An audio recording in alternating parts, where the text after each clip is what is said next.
Hey guys, welcome back to my channel Rewind That. It's your girl Miss K. If this is your first time coming across my channel, welcome. Please be sure to subscribe if you like the vibe and hit that notification bell so you know when I upload more videos like this one. Alright guys, today we're going over the latest episode of The Oval, Season 2, episode number 4, called The Fencer. Let's get into it. Alright, so the episode starts off where we left off, where Victoria finds the sword that went missing. So Victoria off the rip is like, wow, this kid is crazy. He really did this. But Hunter is in denial and he's like, my son didn't do this. Plus he couldn't have done it because he was with you that day and you guys went out to lunch. So when he said this, I was like, oh yeah, that's right. So how the heck did all this happen? But then Victoria reveals that Jason needed to use the bathroom, so he came back into the White House. And this was all around the time that the incident with Denise happened. So my thing with this whole thing is, it's fine that Jason killed Denise, but the question that Victoria asks Hunter is, if Kyle knows Jason came back into the White House, why didn't he tell you? Okay, so these are the questions that kind of confused me at the time. And the other question was, and how did he not know that Jason got into and out of that room? So her questioning had me wondering if she was trying to prove to Hunter that Kyle is horrible at his job, or if she thinks that Kyle played a hand in Denise's murder as well. But of course, that would mean that Kyle was working with Jason somehow, right? And I totally doubt that. But it still made me wonder, right? But then I had to realize that Victoria was just trying to show Hunter that there are many secret entrances and ways in and out throughout the White House, right?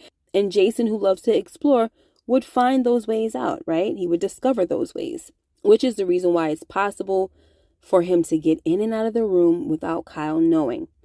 Next, Diane, Max, Bobby, and Lilly sit around and discuss a plan to take down the administration. So Max isn't very thrilled about this plan, right? Because not only does he have doubts it will work, he also knows that it may very well end in death. Because he knows that these people make things go away. And the DNA of a dead girl ain't gonna matter. So eventually they convince Max to get on board, and they see that he has a piece of evidence too, which is the bloody mattress. He lets them know that he cut the pillow top of the mattress and saved it. So now Diane thinks they can build a case, even though Max warns her that they will be killed. Anyway, they decide that they'll reconvene in the morning with all the evidence. Next, Barry still doesn't believe that the money doesn't belong to Sharon, and it's a little annoying at this point, but he did say that after what he saw her do with Kareem, it's a little hard to trust what she says. Then we see Nancy come home and she notices that the locks were changed. Unfortunately, her neighbor, Nosy Jody, was right there to witness that she couldn't get in. Nosy Jody even told Nancy that she noticed Richard changing the locks earlier. So this was obviously irritating for Nancy because this is a personal matter that she's going through, right? And Nosy Jody just won't mind her business and go away. Like, go in your house, okay, lady? Anyway, Sharon finally comes to the door and opens it. And Sharon decides to take that opportunity to ask Nancy if her and Mr. Richard left the money in Barry's room. And of course, Sharon says no.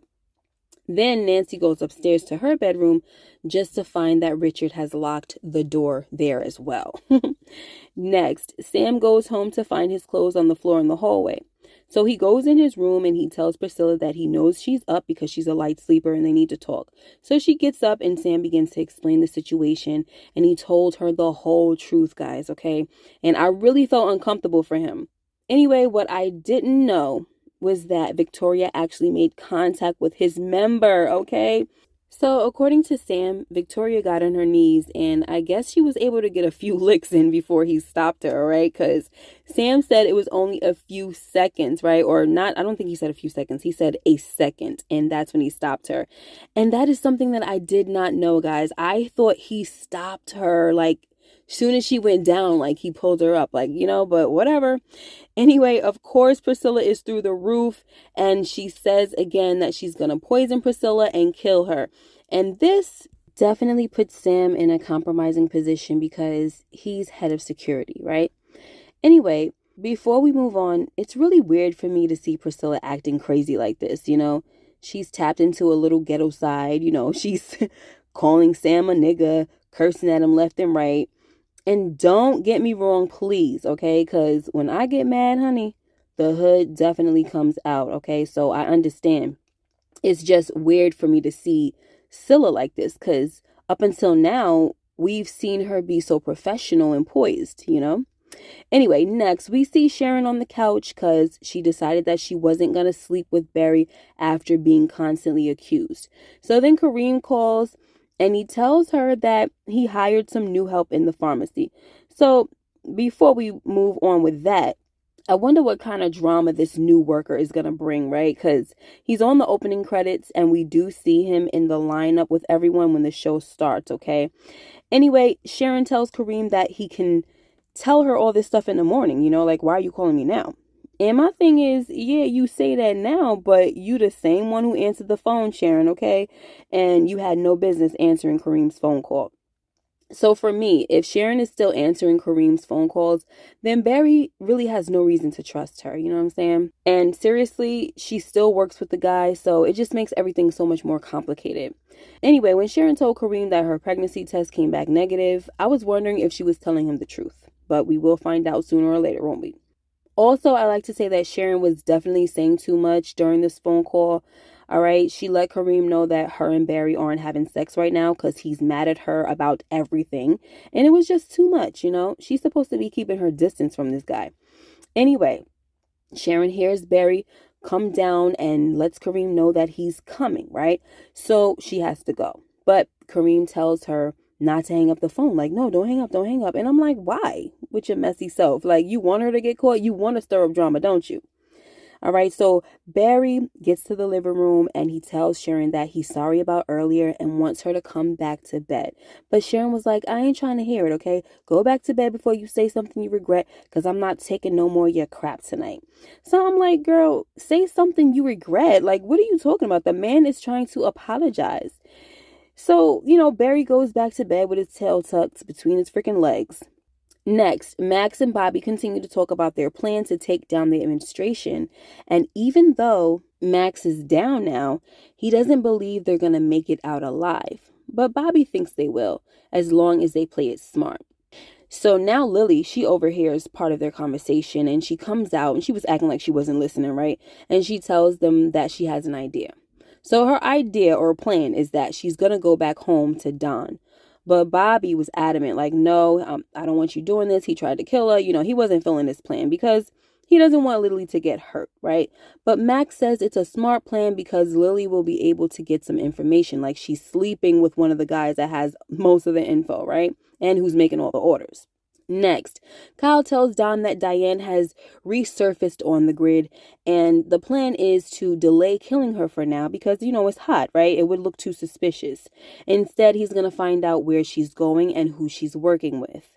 Next, Lilly tells Bobby that her plan is the best plan, right? There's no other thing to do and not to worry because it's all about image for Don. And as long as she plays the dutiful wife, Don will be fine. Like, he won't hurt her. So after Bobby agrees and pleads for her to be careful and to call him every day, Lilly tells Bobby that she wants to get it on with him outside. So before all this, Max already told Lilly that Bobby was in love with her. Next, Nancy continues to do her wifely duties, but Richard still wants her to leave. And until she tells him who the father is, he has nothing to say to her. So he's still on that, right? So Barry comes down to ask his parents if the money was theirs, but they deny that, of course, because it's not theirs.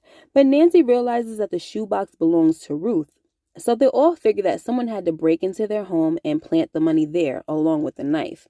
But of course, they can't think of who. But Sharon does mention that maybe Ruth was trying to set Barry up. She also says that Nosy Jody would be the one who would know anything about somebody breaking into the house. So they need to go talk to her.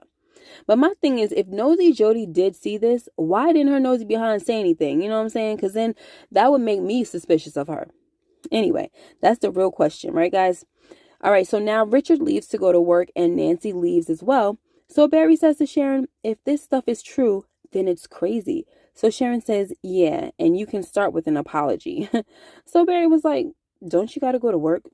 And just left her standing there, okay?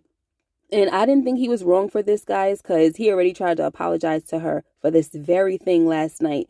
And instead of hearing him out, Sharon dissed the crap out of him. So now you gets nothing, boo, okay?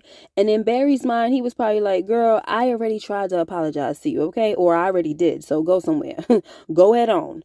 Next, Hunter finally gets Jean's body into the chest or the clothes trunk, whatever you want to call it. Then Jason comes home and Victoria and Hunter confront him about the body. But Jason lies with a straight face as usual with his psycho behind. Ugh, just want to rip his face off. But Victoria continues to press the issue and Jason decides to tell them that Jean tried to kill him and he hit her in self-defense and she fell and hit her head. He tells them that it was an accident. So Victoria, who was not buying it, was like, oh, so those bruises around her neck was an accident? Anyway, guys, long story short, Victoria continues to question Jason. And now she questions him about Denise. And of course, Jason lies about that. Then Victoria eventually loses it on Jason and grabs him up, slaps him up, calls him a serial killer, and then Jason goes for that neck, okay? He's going for another neck now. He done got Jean's neck, he got Maud's neck, now he got his arm around his mom's neck, okay? So Hunter had to come in and break it up, all right? So Victoria is looking at Jason and she's like, was I gonna be your third victim? And I was not surprised when Jason boldly said, my fourth. Like, I just knew it. I saw it coming, you know what I'm saying? And that was how the episode ended, guys, all right? One thing I'll say about the Oval, no matter how many times I find little things that don't make sense, I can always rest assured that they will end each episode with me wanting more and coming back, okay? So kudos to Mr. Perry for that one. Anyway, guys, that is it for today. Let me know what y'all thought about this episode. Make sure you like, comment, and subscribe if you haven't already. And hit that notification bell so you know when I upload more videos like this one. All right, guys. Also, I want to ask a question. Are you guys interested in reaction videos? I know that a lot of people, they do reaction videos. And I was kind of wondering if you guys are into that sort of thing. Because if so, I would like to do that. Not all the time, but just sometimes, All right, let me know. All right, you guys, take care and be blessed, and I'll see you in the next video. Bye-bye.